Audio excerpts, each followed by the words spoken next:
दोस्तों, भारत में transgender bill पर काफी भारी विवाद हो रहा है।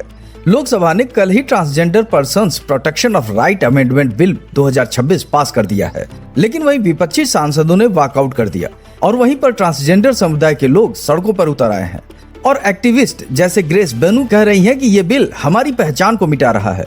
वहीं लोग पूछ रहे हैं कि क्या ट्रांसजेंडर अधिकारों को खत्म किया जा सकता है? क्या 2014 में सुप्रीम कोर्ट का फैसला पलटने की कोशिश हो रही है? चलिए इस पूरी कहानी को गहराई से समझते हैं। सबसे पहले समझिए कि ट्रांसजेंडर बिल शब्द का मतलब क्या है। देखिए, ट्रांसजेंडर वो लोग होते हैं जिन्हें जन्म के समय जो लिंग दिया गया है वो उनके मन या शरीर से मैच नहीं करता। जैसे कोई पुरुष शरीर से पैदा हुआ लेकिन खुद को महिला महसूस करता है, या उसके उलट। या कुछ लोग नॉन बाइनरी होते हैं, यानी न पुरुष होते हैं और न महिला।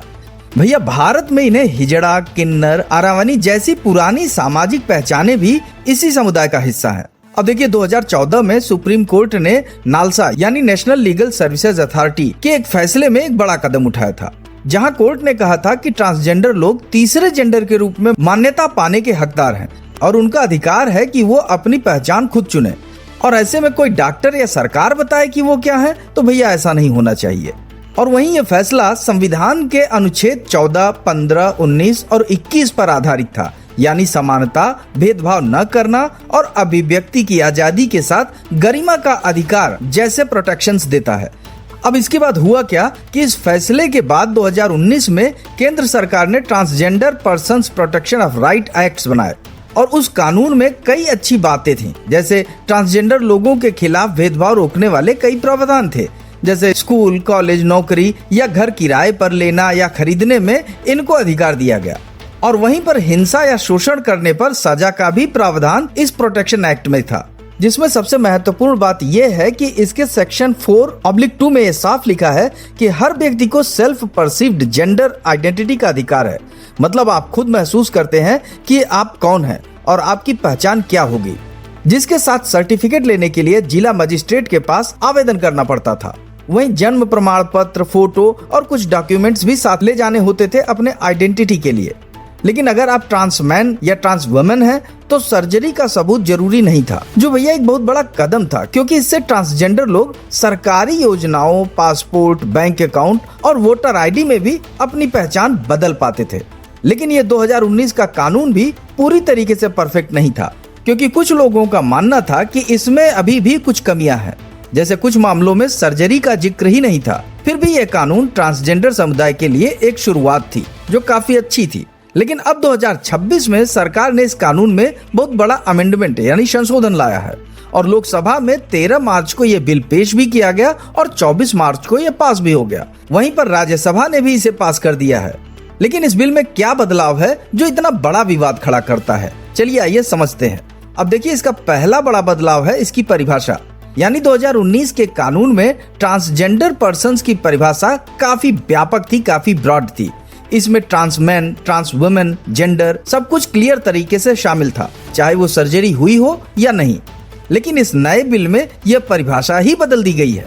अब ट्रांसजेंडर पर्सन्स सिर्फ वो लोग माने जाएंगे जिनकी सामाजिक सांस्कृतिक पहचान किन्नर, हिजड़ा, आरवानी, जोगता या यूनुक जैसी है, या फिर जिनमें इंटरसेक्स वेरिएशन है। मतलब कि जिनमें जन्म से ही प्राइमरी सेक्सुअल कैरेक्टर्स, हार्मोन्स या क्रोमोसोम्स में पुरुष या महिला से अलग विकास हुआ है। या फिर ये भी हो सकता है कि जिन्हें जबरन म्यूटिलेशन, कांस्ट्रेशन या फिर हार्मोनल प्रोसीजर से ट्रांसजेंडर बनाया गया हो। इसका मतलब ये बिल साफ शब्दों में कहता है कि अलग अलग सेक्सुअल ओरिएंटेशन या सेल्फ परसीव्ड सेक्सुअल आइडेंटिटी वाले लोग इसमें शामिल नहीं होंगे।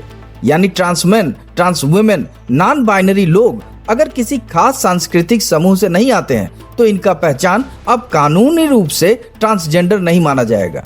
और यही एक विवाद की जड़ है, क्योंकि लोगों का मानना है कि ये काफी नैरो डेफिनेशन है, जिससे लाखों लोग बाहर हो जाएंगे जो खुद को ट्रांस मानते हैं लेकिन हिजड़ा कम्युनिटी का हिस्सा नहीं है। वहीं पर इसका दूसरा विवादास्पद बदलाव है सेक्शन 4/2 को पूरी तरीके से हटा देना, जिसमें पहले जो सेल्फ परसीव्ड जेंडर आइडेंटिटी का अधिकार था वो अब चला गया है। अब पहचान साबित करने के लिए सिर्फ आवेदन भरने से काम नहीं चलेगा, बल्कि मेडिकल बोर्ड के पास भी जाना पड़ेगा, जहां पर बोर्ड चीफ मेडिकल ऑफिसर की अगुवाई में इन्वेस्टिगेशन होगा। ये बोर्ड जांच भी करेगा और रिकमेंडेशन भी देगा। लेकिन उसके बाद भी जिला मजिस्ट्रेट उस रिकमेंडेशन को एग्जामिन करेगा। अगर जरूरी समझा तो मेडिकल एक्सपर्ट्स की सलाह भी ले सकता है। इसके बाद ही कहीं जाकर सर्टिफिकेट मिलेगा। यानी अब डॉक्टरों की टीम तय करेगी कि आप ट्रांसजेंडर हैं या नहीं। वहीं पर सर्जरी, हार्मोन थेरेपी या अन्य मेडिकल प्रूफ जरूरी भी हो सकता है, क्योंकि अस्पतालों को हर ट्रांसजेंडर सर्जरी की रिपोर्ट जिला मजिस्ट्रेट और अथॉरिटी को देनी होगी। और ये प्राइवेसी का उल्लंघन माना जा रहा है, जहां पर ये समुदाय कह रहा है कि ये तो सीधे तौर पर हमारी गरिमा पर हमला है, क्योंकि हम खुद जानते हैं कि हम कौन हैं और ऐसे में फिर डॉक्टरों की अनुमति क्यों चाहिए। लेकिन दोस्तों, बात यही नहीं रुकी है। इस विवाद का तीसरा बड़ा पॉइंट अपराधों और सजाओं से जुड़ा है। मतलब बिल में कई नई धाराएं जोड़ी गई हैं, जिसमें ट्रांसजेंडर व्यक्ति या बच्चे को जबरन ट्रांसजेंडर पहचान अपनाने के लिए मजबूर करने पर सजा भी बढ़ाई गई है, जो कि 6 महीने से लेके आजीवन कारावास तक हो सकती है।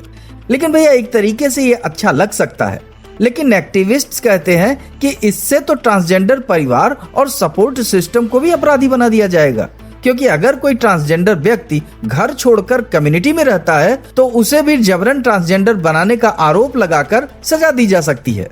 लेकिन भैया, यहाँ सरकार कह रही है कि ये बिल समाज सुधार के लिए है, ट्रांसजेंडरों की गरिमा बढ़ाने के लिए है और साथ ही इसका गलत इस्तेमाल रोकने के लिए है।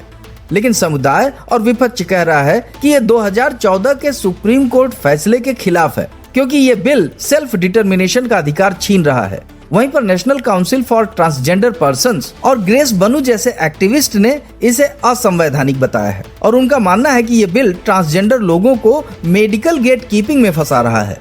इससे पहले जो लोग आसानी से सर्टिफिकेट ले पाते थे, अब उनके लिए ये रास्ता मुश्किल हो जाएगा और बिना सर्टिफिकेट के सरकारी योजनाएं, शिक्षा, नौकरी, स्वास्थ्य सुविधाएं, ये सब मिलना काफी मुश्किल हो जाएगा। खैर, आप तो जानते ही हैं कि ट्रांसजेंडर समुदाय पहले से ही बहुत ही मुश्किल जीवन जीता है। समाज में भेदभाव, हिंसा, बेरोजगारी और घर से निकाल दिया जाना इनके लिए ये आम बात है। आपको बता दें कि 65% ट्रांसजेंडर लोगों के पास अभी भी इनका CNIC यानी कि पहचान पत्र नहीं है। लेकिन इस बिल से उनकी स्थिति और खराब हो सकती है, जहां पर यह माना जा रहा है कि यह बिल हिंदुत्व और पैट्रियार्कल सोच से प्रभावित है, क्योंकि कहीं न कहीं गाहे बगाहे ये पुरानी हिजड़ा परंपरा को ही मान्यता दे रहा है, जबकि आधुनिक ट्रांस आइडेंटिटी को नजरअंदाज कर रहा है। फिलहाल दिलचस्प बात यह है कि विपक्ष ने बिल को सेलेक्ट कमेटी को भेजने की मांग की थी, लेकिन इसके बावजूद सरकार ने जल्दीबाजी में ये बिल पास कर दिया, जहां पर महुआ मोइत्रा जैसे सांसदों ने कहा है कि ये बिल हर भारतीय नागरिक के खिलाफ है, क्योंकि ये व्यक्तिगत स्वतंत्रता पर हमला है।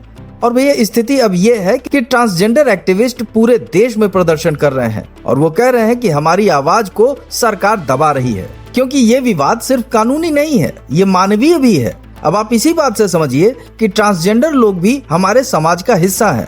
उन्हें गरिमा, सुरक्षा और बराबरी का अधिकार होना ही चाहिए। लेकिन 2014 का फैसला और 2019 में ये आया कानून एक उम्मीद तो जगाया था, लेकिन इसके साथ अब 2026 का ये संशोधन अब उसी उम्मीद को चुनौती दे रहा है।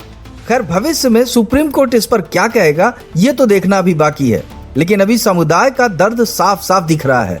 वो अपनी पहचान खुद चुनना चाहते हैं, जो किसी बोर्ड की अनुमति का मोहताज न हो। दोस्तों, आप ये समझ लीजिए कि ये पूरी कहानी हमें सोचने पर मजबूर करती है कि अधिकार कैसे सुरक्षित रहे। देखिए, ट्रांसजेंडर समुदाय के साथ खड़ा होना जरूरी है, क्योंकि जब किसी एक वर्ग का अधिकार छीना जाता है तो समाज का ढांचा कमजोर होता है। वैसे फिलहाल आगे क्या होता है ये तो समय बताएगा, लेकिन आज की तारीख में ये ट्रांसजेंडर बिल भारत के लिए एक नया संघर्ष शुरू कर चुका है। खैर, आप इस मामले में क्या सोचते हैं, अपनी राय प्लीज हमें कमेंट बॉक्स में जरूर दें। और अगर ये वीडियो अच्छा लगा हो तो प्लीज लाइक, शेयर, सब्सक्राइब और हाइप करना बिल्कुल न भूलें। मिलते हैं अगले दिलचस्प वीडियो में, तब तक अपना ख्याल रखिए। जय हिंद।